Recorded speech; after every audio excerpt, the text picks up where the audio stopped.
நீ வேணா கோவப்படு. என்னப்பா சண்டைக்கு வர மாதிரி? நீ வேணா சண்டைக்கு வாடா. நீ வேணா சண்டைக்கு வா. வாடா, வந்து பாடுறா. வந்து பாடுறா. வா, நீ வேணா சண்டைக்கு வா.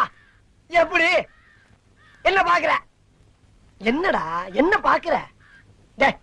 நாங்கெல்லாம் பார்த்தோம்னா காடு கரை கனவாலாம் அனலாயிரும்டா. காசு வாங்கின என் கை நீட்டி. உனக்கெல்லாம் மானம் சூடு சொரணை ஈனம் எதுவுமே கிடையாதா? சோறு தானே திங்கிற? சரியான மீச வச்ச ஆம்பளையா இருந்தா, நெஞ்சில முடி முளைச்சவனா இருந்தா, வாங்கின காசை இப்ப தர முடியாதுன்னு என்கிட்ட சொல்றான். இப்ப இந்த இடத்துல சொல்லு பாப்பா. சொல்ற, நாங்கிற கில்லாடி தர முடியாதுன்னு சொல்ற. முடியாது. ரைட்ரா, விடுறா. இது 6 மாசத்துக்கு மேல சொல்லிக்கலாம்ல. 6 மாசத்துக்கு மேல சொல்லியிருந்தா பேசாம போயிருப்பல. நடந்து மூணு தள்ளி போய். இல்லன்னு நான் என்ன சொல்றேன்னா, நீ யாரு நான் யாரு? ஒரு தாய் பிள்ளை ஊருக்குள்ள